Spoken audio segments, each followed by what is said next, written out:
খানাকুলের মাইনানের তৃণমূলের হাতে বেধড়ক মারধর খায় বিজেপি কর্মী। আহত বিজেপি কর্মীর নাম Sheikh Mozammel.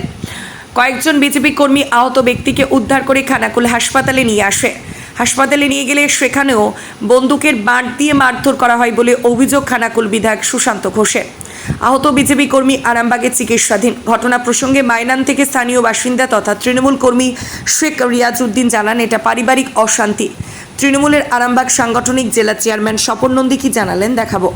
Bureau report, news অগ্নি। নামে নয়, কাজে সাংবাদিকতা। বিজ্ঞাপন, লাইভ এবং যে কোনো রকমের খবরাখবর জানাতে যোগাযোগ করুন নিউজ অগ্নি দপ্তরে 9903070007। গতকাল সন্ধ্যায় শেখ মোজাম্মেল নামে আমাদের এক কার্যকর্তা, আমাদের যার বাড়ি মাইনান গ্রামে, তো ওখানে এক কার্যকর্তাকে তৃণমূল কংগ্রেসের নেতারা বেধড়ক মারধর করে। ভাই মোজাম্মেল সহ আরও কয়েকজন কার্যকর্তা তাকে উদ্ধার করে খানাকুল হাসপাতালে নিয়ে আসে।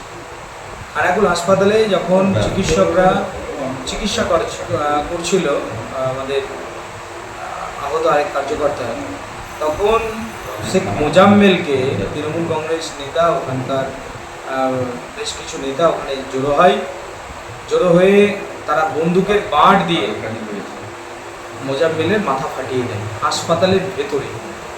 খানাকুল হাসপাতালের ভিতরে কি করে এই ধরনের ঘটনা ঘটল, তার জন্য প্রশাসনকে আমি জানিয়েছি প্রয়োজনীয় পদক্ষেপ নিতে। আমরা এফআইআর করেছি।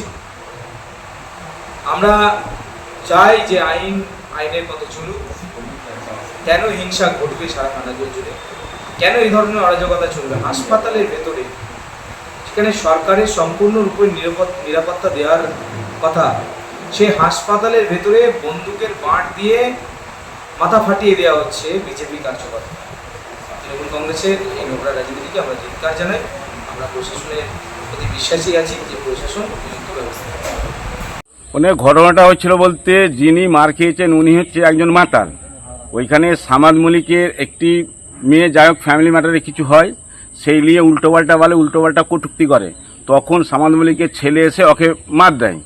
মার দেওয়ার পরেতে যা কিছু একটা হয়, তারপর ও ছেড়ে দিয়ে চলে যায়। তারপর আর ডাক্তারখানা কোথায় নিয়ে গেছে সেটা আর বলতে পারছি না। এটা কোনো রাজনৈতিক ম্যাটার নয় বা কোনো রাজনৈতিক ইস্যুও নয়, ওটা ফ্যামিলি ম্যাটার।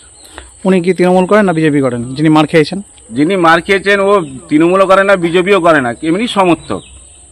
কার সমর্থক? বিজেপিরই সমর্থক। আগে ছিল সিপিএম এর সমর্থক, এখন বিজেপির সমর্থক। আর ওনার বাড়ি কোথায়? ওনার বাড়ি মাইনান।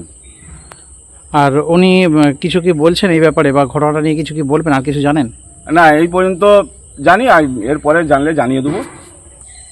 আপনার পরিচয়? আমি প্রাক্তন টিএমসির মেম্বার ছিলাম 5 বছর। কোন পঞ্চায়েতের? 11 ঠাকুরানী চক অঞ্চল। আপনার নাম?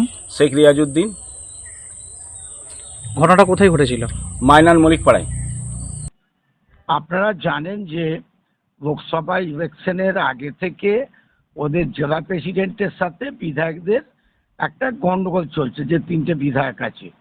এবার সেই গন্ডগোলটা ওদের নিজেদের দলের আভ্যন্তরীণ ব্যাপার, ওখানে আমরা মাথা ঢোকাচ্ছি না, আমরা কোনো রকম করছি না।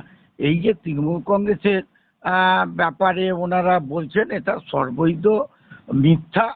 ওটা নিজেদের মধ্যে যে গোষ্ঠীদ্বন্দ্ব চলছে, এটাকে করার জন্য আমাদের তৃণমূল কংগ্রেসের উপর এরা বিভিন্নভাবে চক্রান্ত করছে। তাই আমরা বলবো যে আগে আপনারা এদের সব ঠিক করুন। আমরা মমতা বন্দ্যোপাধ্যায় দলের সৈনিক। আমরা মমতা বন্দ্যোপাধ্যায় যেভাবে বলেন যে বদলানোর বদল, সেইভাবেই আমরা সকলে মিলে এবারেও ভোটে জেতার পর আমরা কর্মীদের আমরা সংযত থাকতে বলেছি, যে ওদের ফাঁদে কেউ আপনারা পা দেবেন না। আর প্রশাসন আছে, প্রশাসন তারা সমস্ত দিক বিচার বিবেচনা করে প্রশাসনের উপর আমাদের আস্থা আছে।